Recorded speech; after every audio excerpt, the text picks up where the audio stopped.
ناظرین، جامع جم کے نئے وی لاگ کے ساتھ جمشید ملی آپ کی خدمت میں حاضر ہیں۔ ناظرین، پچھلے وی لاگ میں نے آپ سے شیئر کیا تھا کہ کسی میرے بھائی خواہ نے میرے خلاف اپلیکیشن دے دی پولیس میں کہ میرا جو تعلق ہے وہ کسی ڈرگ مافیا سے ہے۔ تو وہ تو میں نے بتایا آپ کو کہ وہ جتنی جھوٹی درخواست تھی وہ اتنی ہی تیزی سے وہ ختم ہو گئی، گاربیج ہو گئی۔ مگر یہ کہ مجھے اندازہ تھا وہ کہ کس نے یہ حرکت کی ہے یا کون لوگ ہیں، مگر میں نے کبھی نشاندہی نہیں کی، اس لیے کہ میں پی آئی اے کے اندر پریزیڈنٹ تھا اور مجھے اپنے جو تھا وہ ووٹ بینک کا خیال رکھنا تھا، اور مجھے لڑائی جھگڑا فساد جو ہے اس سے وہ بچنا تھا، پرہیز کرنا تھا۔ اینی وے، وہ مجھے جو اندازہ ہوا بعد میں کہ وہ کس وجہ سے میری انوالومنٹ اس کے ساتھ ظاہر کی گئی، تو میں نے ایک دفعہ تسنیم جلال جو کہ ایکس پی آئی اے کیٹرنگ تھا،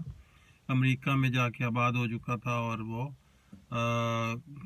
اس میں ڈرگس میں بھی ملوث تھا، اس کو دعوت دی کھانے کے اوپر اپنے گھر میں۔ تو اس کی کیا وجہ تھی؟ اس لیے کہ وہ میں چونکہ بینگ پریزیڈنٹ مجھے تو اپنے ووٹ بینک کا خیال رکھنا تھا، تو میں نے اس کو اس وجہ سے دعوت دی کہ دیکھوں میں کہ یہ کون ہے، کیا ہے، کتنا کس کا اثر رسوخ ہے پی آئی اے کے اندر یہ وہ، اور وہ یقیناً اس کا ایک ہلکا اثر تھا پی آئی اے کے اندر، کیونکہ وہ لوگ اس کے پاس جا کے ٹھہرتے تھے، ان کو اوپر وہ خرچ کرتا تھا، ایون یونینز کو بھی وہ ڈونیشنز دیتا تھا اور بہت پیسہ خرچ کرتا تھا اپنے اقربا کو، اپنے خاندان کو بھی اس نے بہت آسودہ حال کر دیا تھا، اس لیے کہ اس کے پاس پیسے کی کوئی کمی نہیں تھی۔ تو وہی لوگ جو اس کے پاس جا کے ٹھہرتے تھے اور اس کے مال پہ عیش و عشرت کرتے تھے، انہی نے مجھے بھی اس میں انوالو کرنے کی کوشش کی، حالانکہ میں تو کبھی گیا نہیں اس کے پاس امریکہ، اور نہ کبھی اس کے جو تھا مالی مفاد اس سے کوئی تعلق تھا، اس لیے کہ میں تو خود الحمدللہ اس وقت I was chairman group of companies, اور میرے پاس تو خود ہی کوئی پیسے کی کمی نہیں تھی، اور پھر یہ کہ میرا کاروبار جو تھا وہ تو کھلا آسمان کے نیچے سڑکوں کے اوپر پڑا ہوا تھا، کوٹھیوں کی شکل میں، میرا کوئی خفیہ کاروبار تو نہیں تھا۔ مگر اینی وے، وہ جو تھا وہ مجھے لپیٹنے کی کوشش کی گئی۔ بعد میں کیا ہوا کہ وہ ایک اندوناک اور افسوسناک کہانی ہے اس کی، کافی کربناک کہہ لیں، کہ وہ پھر ایک زمانے میں وہاں پہ کوئی جو تھی وہ کنسائنمنٹ پکڑی گئی اور وہ اریسٹ ہو گیا، اور وہ اس کو سزا بھی ہو گئی۔ وہ غالباً کوئی 9 سال کے قریب وہ کرا کے بھگت کے واپس آ گیا لاہور میں۔ تو مگر یہ کہ اس کے سارے اکاؤنٹس وغیرہ جو تھے وہ فریز ہو چکے تھے، اور وہ اب بالکل ٹوٹلی بروک ہو چکا تھا، اور وہ کافی اس کی مالی حالت خراب ہو چکی تھی، اور وہی جن کے اوپر اس نے اپنے خاندان پہ خرچ کیا تھا اس کو اب کوئی بھی سپورٹ کرنے کے لیے تیار نہیں تھا۔ تو میری جو ملاقات اس کے ساتھ ایک تھی مختصر، جو میں نے آپ کو بتایا پہلے، تو اس حوالے سے اس نے مجھے ایک دفعہ کال کیا اور ملنے کی خواہش کی، تو میں نے بتایا کہ میں تو بیمار ہوں اور رشید اسپتال میں داخل ہوں، تو مجھے اگلے ہی دن بیمار پرسی کے لیے ہسپتال آ گیا، اور کافی اس کے مزاج میں اچھی چیزیں بھی میں نے دیکھیں، اور اچھا انسان تھا سم ٹائم، بٹ لیکن یہ کہ کوئی کردار کا کسی کا ایک پہلو جو ہے نا وہ خراب ہوتا ہے، تو پھر وہ اس کی پوری شخصیت جو ہے نا وہ داغدار ہو جاتی ہے۔ وہ اس کے بعد پھر جتنے دن میں رہا اسپتال میں، تو وہ مجھے ہر روز وزٹ کرتا رہا، اور گپ شپ ہوتی رہی ادھر ادھر کے معاملات میں. اور پھر ایک دن اس نے اسپتال میں ہی تھا ابھی میں, تو اس نے کہا کہ جی وہ میرا تو اکاؤنٹس وہاں دبئی میں فریز ہو چکے ہیں اور مجھے کوئی بھی ایسا سورس نہیں مل رہا کہ مجھے پتہ چلے کہ میرے اکاؤنٹس میں سے پیسہ نکل چکا ہے یا کہ اس کے اندر ہی ہے اور میری وہاں تک اب رسائی نہیں ہے. تو آپ کسی طریقے سے اگر پتہ کروا سکیں تو, کیونکہ آپ بھی وہاں پہ رہے ہیں اور آپ کے تعلقات بھی ہیں. تو میں نے کہا ٹھیک ہے, میں انشاءاللہ کوشش کروں گا. تو اگلے ہی دن میں نے فون کیا, میرے وہاں پہ بہت ہی اچھے دوست تھے خالد فرید, اور اس کے وہاں پہ لوکلی تعلقات بھی تھے.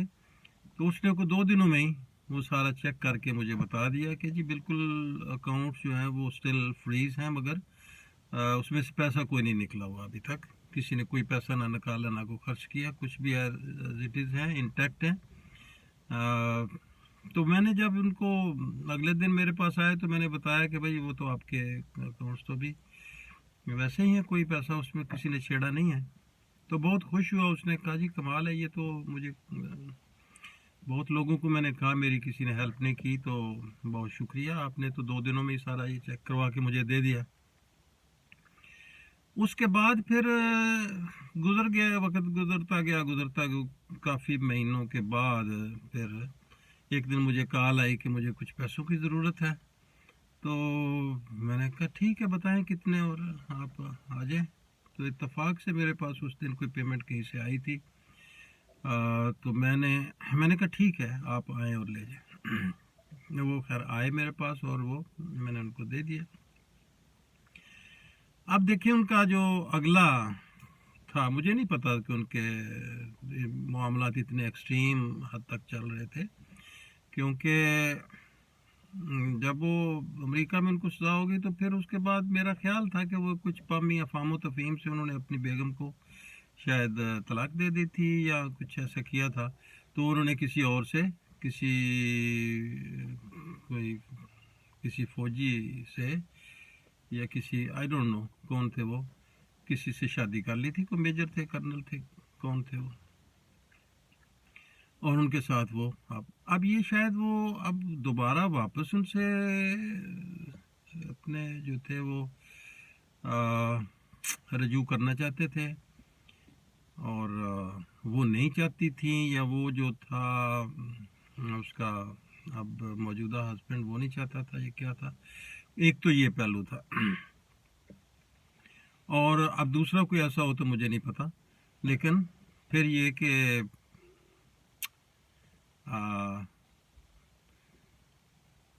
پھر ایک دن وہ آئے میرے گھر آئے اور فون کیا کہ جی میں آپ کو ملنا چاہتا ہوں. آئے وہ, اور وہ مجھے پیسے میں سے لیے ہوئے تھے ادھار, وہ واپس کر کے, اور وہ کوئی چائے وائے نہیں پی اور بالکل کھڑے کھڑے پیسے واپس کر کے تو چلے گئے. اب کیا ان کے اندر چل رہا تھا دماغ میں کہ کیا, دیکھیں یہ میں سوچ رہا ہوں کہ ایک اچھی بات جو کہ اس نے ایٹ لیسٹ یہ ریئلائز کیا کہ بھائی اس بندے سے میں نے پیسے لیے ہیں اور میرا تو اب یہ ارادہ ہے ایسا. تو نیکسٹ ایگزیکٹلی 7 دن کے بعد گھر میں ہم ٹی وی کے آگے بیٹھے ہوئے تھے, تو اس کی خبر چل رہی تھی کہ ایک امریکہ پلٹ نوجوان تسنیم جلال گورایا جو ایکس پی آئی اے بھی تھے اور یہ وہ, تو انہوں نے اپنے 4 بچوں کو قتل کر کے, بیوی کو قتل کر کے خودکشی کر لی. مجھے ایک دم بہت شاک ہوا. میں نے کہا یار یہ تو ابھی میری وائف نے بھی کہا یہ جو آپ کا دوست پچھلے وہ آیا تھا پچھلے ویک, تو میں نے کہا ہاں, کیونکہ میرے گھر میں تو کچھ زیادہ اس کے بارے میں کوئی ایسا ذکر کبھی ہوا نہیں تھا, نہ کبھی کوئی اس کو جانتا تھا, لیکن میں نے بتایا, جتنا بتایا اتنا ان کو پتہ تھا. تو وہ اس نے اس طرح سے خودکشی کر لی, اور بہت افسوسناک, بہت ہی کربناک, بہت ہی, ہر انسان کے کئی ایک پہلو ہوتے ہیں, اچھے بھی اور دوسرے بھی, لیکن بہرحال وہ ایک کافی لوگ اس کو پی آئی کے اندر اور باہر بھی جانتے تھے, اس لیے کہ اس کا ایک زمانے میں جتنا بہت زیادہ پیسے کی ریل پیل تھی, تو سنا تھا کہ وہ کوئی بلوچستان سے سینیٹر کی سیٹ بھی حاصل کرنے کی کوشش کر رہے ہیں. تو اینی وے یہاں تک آج کی ویڈیو میں اتنا ہی. اور پھر اب بلنڈرز کی بات کریں گے. ایک بلنڈر میں پہلے ذکر کر چکا ہوں اور دوسرا بلنڈر جو میں نے کیا وہ پھر اگلی ویلاگ میں ذکر کروں گا. تو اس لیے یہ چیزیں جو ہیں یہ میں کہ یہ کیسے سوچتے ہوں گے کہ ایسی چیزیں، لیکن ان میں کئی ایک سبق آموز پہلو بھی ہیں اور لیسنس بھی ہیں جو کہ میں آخر میں جب یہ ختم ہوگا سلسلہ تو میں آپ کو ایک یا دو ویلاگ میں اس کا مورل آف دی سٹوری جو ہے وہ سارا بیان کروں گا کہ میں نے کیا کیا غلطیاں کی اور کیا کیا مجھے نہیں کرنا چاہیے تھا، یا کیا کسی کو جنرلی بھی کن چیزوں سے بچنا چاہیے اور کن چیزوں کو کرنا چاہیے. تو تھینک یو ویری مچ. اللہ حافظ. السلام علیکم.